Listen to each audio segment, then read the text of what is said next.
Bir dönem başlıyor. www.tvturk.net. Kısa bir aradan sonra TV Türk ekranlarına tekrar hoş geldiniz. Röportajlarımız kaldığı yerden devam ediyor. Öncelikle sorumu tekrarlamak istiyorum. Amerikan Birleşik Devletleri'nde sahada gözlemlerimize göre Amerikan toplumunda İsrail'e karşı ciddi bir memnuniyetsizlik var. Özellikle şu soruları sormak istiyorum beyefendiye. Sizlerin de illaki duyumu ulaşmıştır diye tahmin ediyorum. Amerikan halkı şunu soruyor. Biz neden İsrail için savaşacağız? Neden Amerika'nın çocukları onlar için ölecek? Bu tepkileri nasıl değerlendiriyorsunuz? Sizce Amerikan halkı haklı mı yani bu serzenişte? We will start just repeating the question where we had left about the American people about standing against the war and spending their tax money for Israel and also sending the troop and jeopardizing American soldiers' life for the war that has no benefit the United States of America, and what was your opinion? But I think you have a news for us first, right? Yes, well, the first news is that we know several B-2 bombers, which are the stealth, were left their base and they're on their way to Europe, where they can be positioned to be closer to respond in case there is a need to call them. I hope that this is going to be mostly a show of force to tell them, listen, we're serious, let's settle down, okay. Let's find out or else. Son dakika bir haberi verdi ve bu habere göre Amerika'nın o meşhur bombardıman uçakları, B-2 uçakları Amerikan üslerini, Amerika'dan havalanıp şu anda İran'a yakın bir mesafede bir yere konuşlanacağını ve bunu yapmakla Mr. Trump'ın bu konuda çok ciddi olduğunu İran'a belirtmek için bu uçakları İran'a yakın bir yerde konuşlanacağını bildiriyor. Şu an Amerika'dan uçaklar kalktı.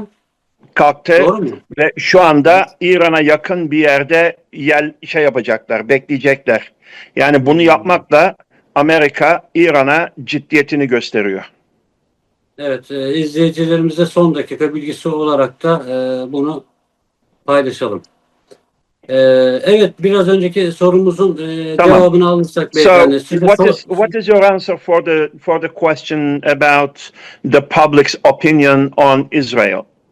Most of the Americans don't want to get involved in foreign wars, and there have been a lot of questions as to why do we keep throwing money away to a country like. Just recently, many newspapers were asking, why don't we treat the UAE, who offered us $1.3 trillion to help our economy, with the same respect that we do with Israel, who always is asking for money? And, it's kind of hard to defend it when the facts are there. The problem, as I mentioned before, is that who controls the political will of Congress and who controls the media, that has to do a lot of it. Frankly, I had that question asked by one of the members of UAE, and I said, remember one thing, you were worried about building the bigger castles and buying the fanciest car instead of investing the money in areas where you should have been, and we should have been in a different position. Evet, aynı şekilde Amerikan halkının diyor görüşlerine katılıyorum diyor. Bu kadar parayı harcamanın ve askerlerin hayatlarını ortaya koymalarını gerektirmemeli ve bu konuyu UAE denilen uluslararası enerji görevlilerine terk edilmesi ve bu konunun konuşarak çözümlenmesi gerektiğine inanıyorum. Şimdi sosyal medyanın sayesinde de artık dünyanın çeşitli bölgelerinde nasıl kararlar alınıyor, nasıl hareketler ediliyor, nasıl düşünceler paylaşılıyor, bunu takip edebiliyoruz. Şimdi İsrail'in uyguladığı bu politikalar artık ne kadar net yalan söylediklerini, Gazze halkının değil de onların zulmettiğini artık Amerikan halkı da gördü. Umarım Amerikan halkı bu konu hakkında mutabık kalır ve yöneticilerini Bunu umuyorum ki şey yaparlar, önlerler yani oradaki katliam için. Ben Sayın Quiñonez'e şunu da sormak istiyorum. Amerikan Birleşik Devletleri İran'ı gerçekten bombalayacak mı? Yani bu tür bir saldırı bölgede ne gibi sonuçlar doğurur? Yani İran'ı tek mi görüyor? Bugün İran'ın arkasında gerçekten de Rusya, Çin, Pakistan bile bazı konularda İran'ı destekleyeceğini belirtti. Bu konu hakkında Sayın Quiñonez'in görüşlerini alabilir miyiz acaba? If United States bomb Iran, what is the consequences going to be? Because Russia and China, they announced that they are going to back up Iran regardless, and they advise United States not to involve in bombing the Iran. What is your opinion?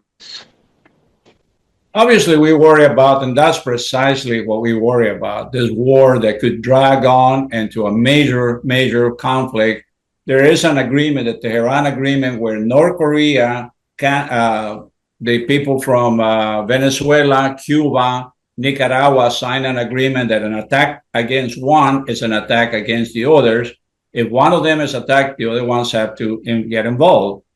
People say, what is Venezuela going to do to us? Well, there's millions of people here in the United States, young men, who could create a lot of problems, saboteurs that could be creating issues here for us in the United States. So it would be a dragging war, but also, again, North Korea does have nuclear weapons. So if we invade Iran, are they going to follow their obligation under this Tehran agreement and get involved knowing that they are a nuclear power? So that's the fear that we say, if we're going to go, better be aware of the consequences. Evet, dediğiniz gibi bunun bir takım neticeleri kesinlikle olacak. Mesela Venezuela, Nikaragua, Küba aralarında anlaşma yaptılar ve bunlardan bir tanesine yapılan saldırı diğerine yapılmış gibi kabullenilecek. Ve onun için Kuzey Kore de aynı şekilde bu tehdidi savurdu ve bizim şu anda düşüncemiz, eğer bombalanacaksa bombalanır ve ondan sonra neticeleri ne olursa hep birlikte görürüz. Pekala Çin, Rusya, Pakistan ve Türkiye'nin İran'a gizli hava savunma sistemleri sağlaması ihtimali konuşuluyor bazı kulislerde. Amerika böyle bir gelişme için nasıl bir yanıt verir? Böyle bir durum söz konusu olursa. Yani B-2 bombardıman uçakları İran'ı bombalamaya başladığı anda Amerika böyle bir uçak düşme olayında nasıl bir tepki verir? If Turkey, Pakistan, and Russia provides air defense system to Iran, and when those bombers, B-2s, attempt to bomb Iran and Iran shuts them down, what's going to happen, do you think? And what would your reaction be for Turkey and Pakistan and Russia providing the air defense system for Iran? I always ask God that don't let us take the bad path, and that we use reason before going into war. If there are attacks and one of our people loses their lives, then I fear that the escalation is inevitable. We're going to send more, and the war will then run out of control. That's precisely the point, that we can send someone. They claim that we have control of the air, but there is always a problem where they might have been one missile that they missed, and they're going to shoot down a $1 billion airplane with 2 pilots. Then they're going to say they killed American people. Let's now go and invade them or attack them until we destroy them completely. Should civilians pay the price for our inability to communicate and reach some common sense? So basically, you're saying that if that kind of things happen, you can just destroy that country with more attack. That's basically what will happen, unfortunately. Yeah. Eğer şayet böyle bir durum olursa, eğer bu B-2 bombardımanını düşürecek bir durum olursa, biz daha çok güçle o ülkeye saldırırız. Gereken neyse yaparız. Evet. Şimdi Türkiye, Pakistan ve Hindistan Savaşı'nda Pakistan'a Koral sistemi ve İHA karşıtı radarlar sağlayarak ciddi bir teknoloji üstünlüğü sağladı, yardım ederek yani. Şimdi bu gelişme üzerine de Fransızlar Endonezya'ya Rafale uçaklarını satacaklardı, savaş uçaklarını. Endonezya'daki hükümet ise şu an bu gelişmelerden sonra Pakistan-Hindistan arasındaki bu kısa süreli savaştan sonra fikrini değiştirerek Türkiye'den kanun sipariş verme kararı aldı. Bunu nasıl değerlendiriyorsunuz? As you know, Pakistan and India, they went into a very short war, and Turkey provided Pakistan some of their technologies, and that technologies particularly is called drone radar, which is detects the enemy planes before they take off their homeland to go bombing. Those radars detects them, and then Pakistan shot down quite a few French bombers. The Rafale, I think it's the Rafale bombers, and they shut down quite a few of them with the Turkish technology that provided to Pakistan. And as the result, as you know, the Rafales, the prices, they just plumped and they went down drastically. And Indonesia was going to buy some of those Rafale fighters, but instead now they change it to the new bomber is called Kaan from Turkey, and they ordered 8 of them to Turkey instead of the Rafales. So what is your opinion for that Turkish technology providing to Pakistan and Turkey providing the bombers around the world now? Old war has changed because the Rafale is actually a 4th or 5th generation fighter. So it has, is not stealth evading. It can be detected fairly easy. So it has technology that it's already about 25 years old. The F-35, on the other hand, is more up to date and can evade radar. So it's also, war is changing. We're not going to be able to fight like we did before, sending thousands of people in the front. Now we're sending drones. So whoever has the best technology on these drones and missiles and control them from behind, that's going to be the new combat. So whoever's ahead of the drone world, they're going to have better results. By the way, may I just emphasize a few things, what you said? As you know, the first day of, do you have any idea? Did you know that on the first day when Israel attacked Iran, some of the F-35, the stealth bombers that you are not supposed to be detect in the radars, however, that as soon as they crossed the Turkish airspace, Turkish drone radar detected that 35, and Turkish fighters F-16 locked. They locked the F-35, but they didn't shoot them down. They asked them to leave immediately. Yeah. So that gives the indication that Turkey has a technology that there is no planes that cannot be detected, that they detect even the stealth. Yeah, it could, there is a lot of technology out there, because we know that depending how the system being used, and if the flyers don't turn on certain equipment, yes, they can be easier to pick up on radar.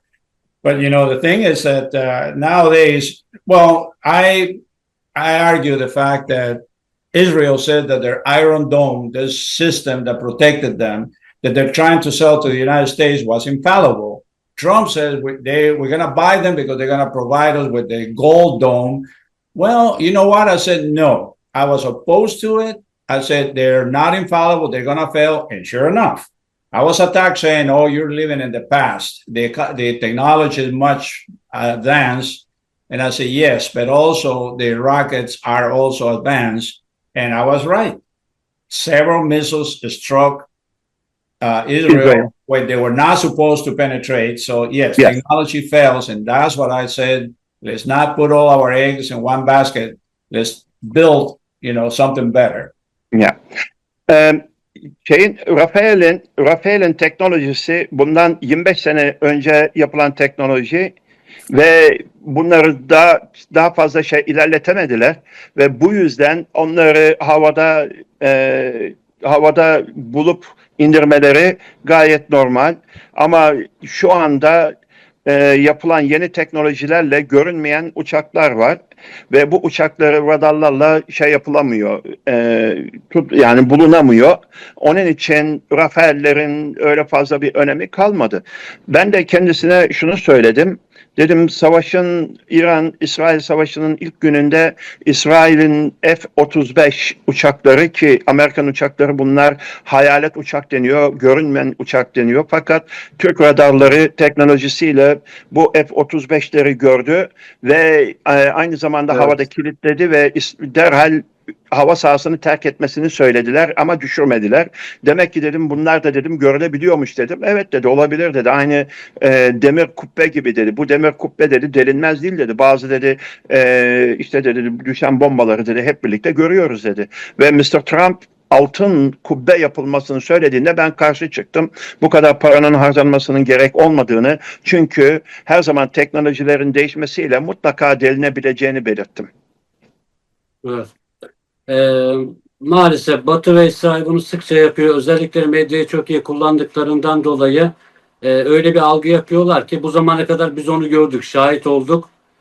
İsrail yenilmez, Batı yenilmez. İşte şu kadar güçlüyüz, böyle silah teknolojimiz var. Ama Hamas'ın karşısında $100 silahlarla İsrail'in nasıl bir rezil bir duruma düştüğünü, nasıl aciz bir duruma düştüğünü gördük.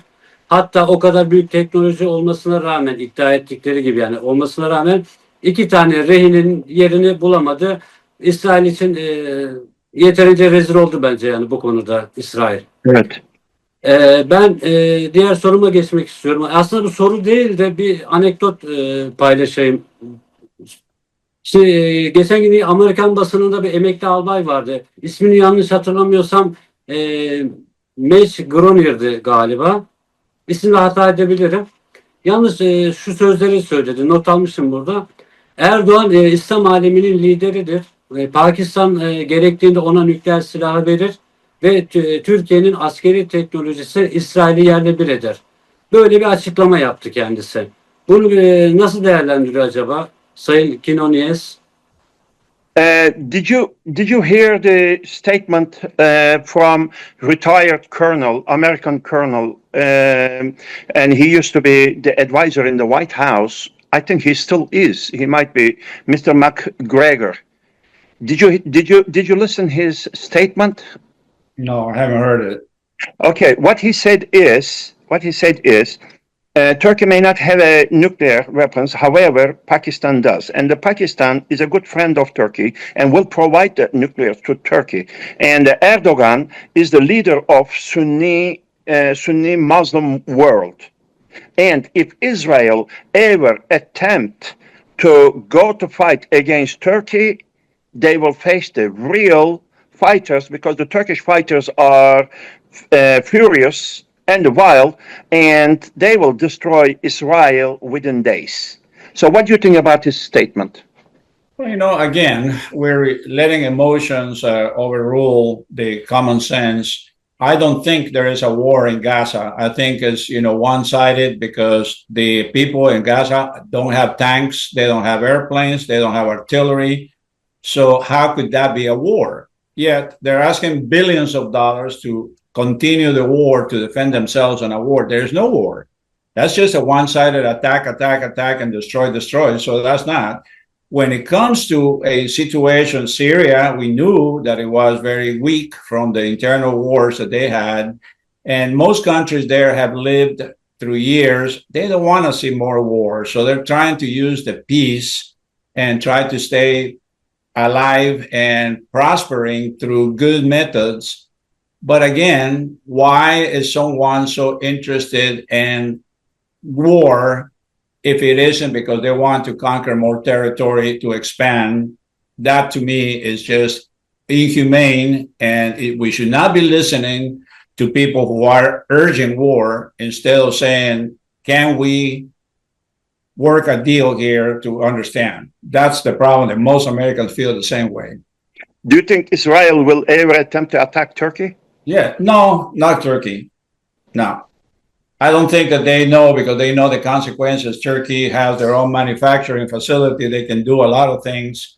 They can build their own weapons. They're ahead. Like you said, you know, they have a history. The terrain is different. It's, you know, Iraq was easy because it's all sand. And a country where you have woods, you have caves, you have a lot of areas, mountains, people can hide and make it much more difficult for anybody to try to do. We experienced that in Kandahar and some of the areas of Afghanistan. Evet. İsrail'de şu anda savaş, yani İran'dan bahsetmiyor. İsrail'le Evet. Gazze arasında savaş yok diyor. Çünkü diyor Gazze'nin diyor ne tankı var diyor, ne uçakları var diyor, ne misilleri var diyor. Bu diyor sadece Evet. tek taraflı diyor, Gazze'ye diyor saldırıp diyor orayı diyor tamamen diyor yıkım haline getirmek diyor. Burada diyor savaş yok diyor. Ve İsrail Türkiye ile savaşmayı göze alamaz diyor. Çünkü Türkiye diyor Irak gibi değil diyor. Türkiye kendi teknolojisini yapıyor, kendi silahını yapıyor ve Türklerin de diyor nasıl savaştıklarını gayet iyi biliyor diyor. İyi mi savaşıyormuş Türkler? İşte. Bence tarihe bunu bir daha hatırlatmak lazım.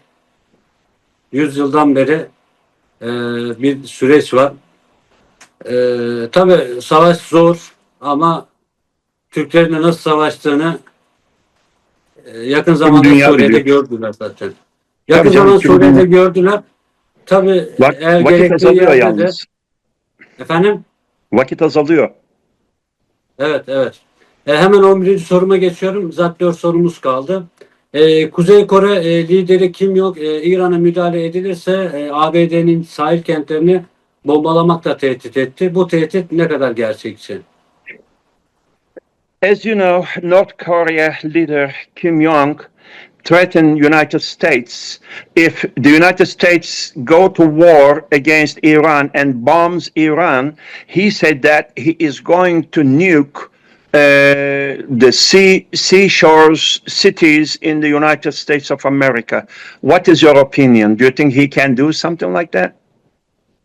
You know, that's a problem. Kim Jong is so crazy that he just says whatever he wants, and he thinks that, you know, the whole world, he screams and the whole world shakes. No, we're not afraid of that because he doesn't have the rockets to all, you know, he can hit one of the nearby countries. Their bombs are crude, are not, you know, they can do a lot of damage, but that's precisely what I mentioned before. The fact is there is a lot of people who are fanatics, when specifically North Korea signed this self-defense agreement with Tehran.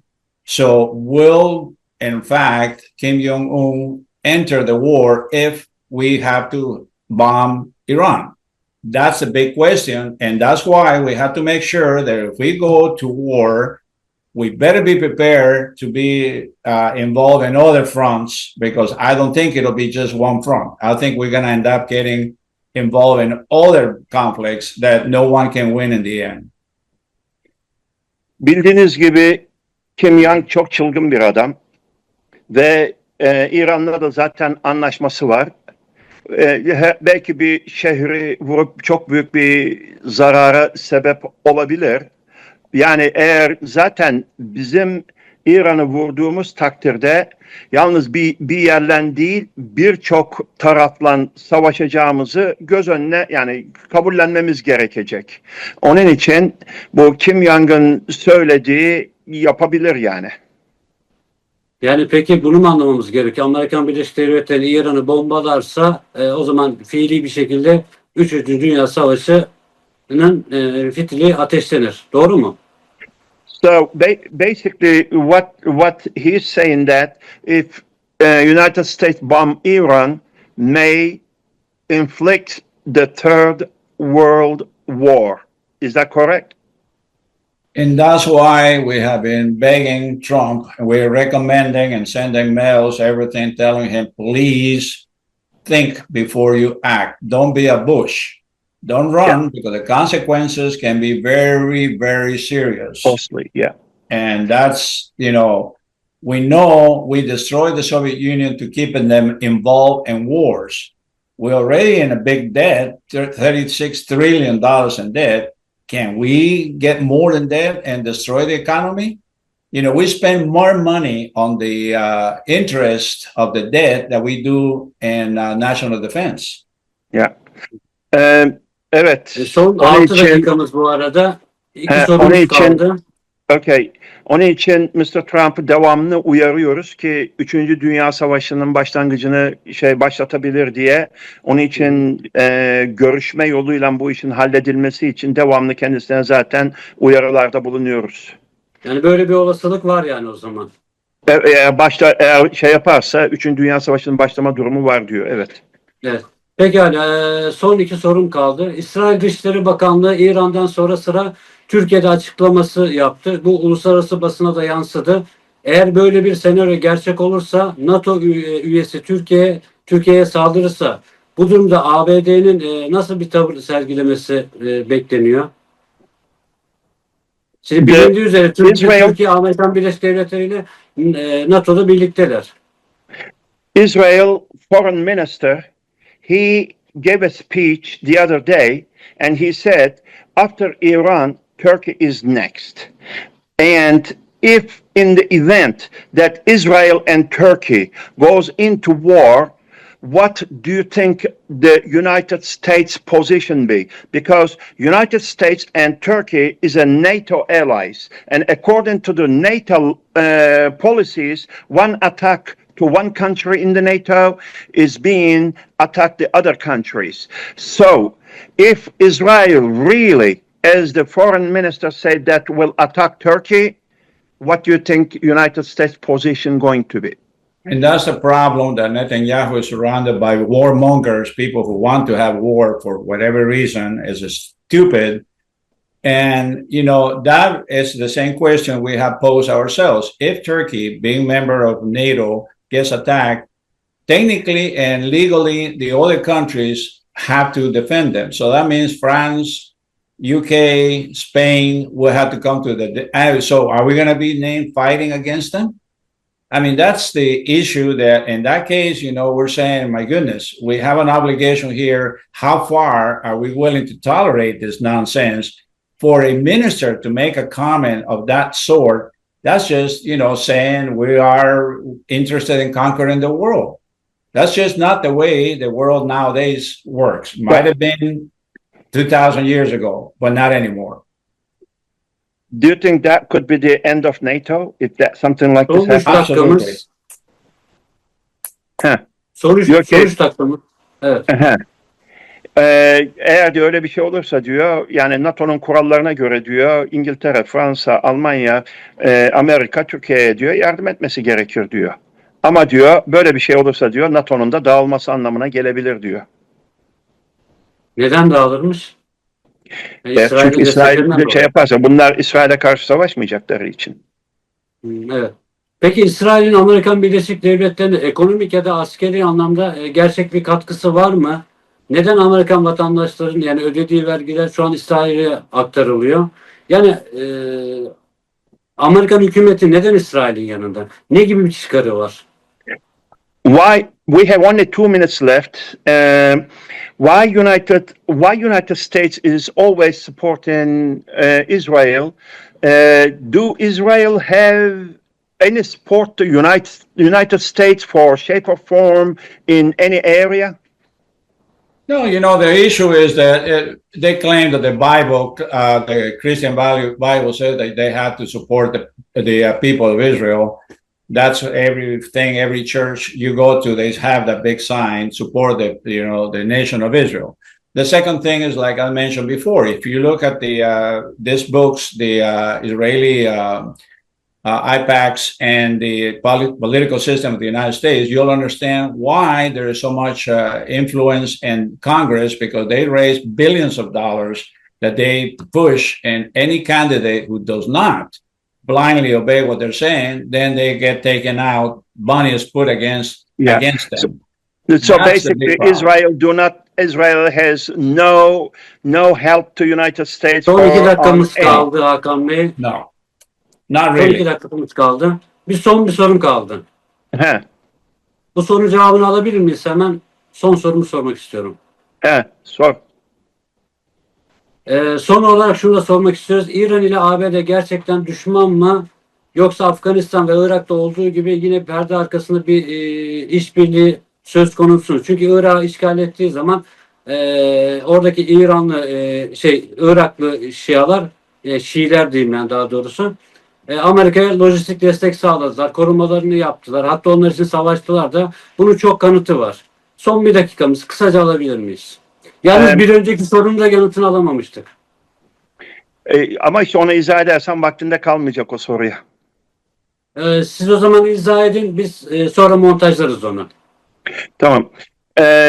Is Iran and America really enemy to each other? Because during the Iraq War, Iran provided the logistics to the United States Army in Iraq that helped, and even the previous president of Iran, Ahmadinejad, said that we helped America in Iraq War. Why they are acting against us like that? And what do you think? What is your opinion? Are the United States and Iran really friends under the table or going to be enemy? I don't think the people of America are enemies of Iran in any way, shape, or form. Remember, during the Shah regime, America's interests were there very heavily, as well as the UK. But the problem is there has been some people, opportunists, who are using religion to create this wage so they can win. That's been the problem. They use religion, they use their God against our God. So all of a sudden they want to separate. And then interests, the special interests, want to keep the pressure to divide us and to create animosity. And instead of creating a world union, they want to separate. They want to keep us apart. And that's the problem.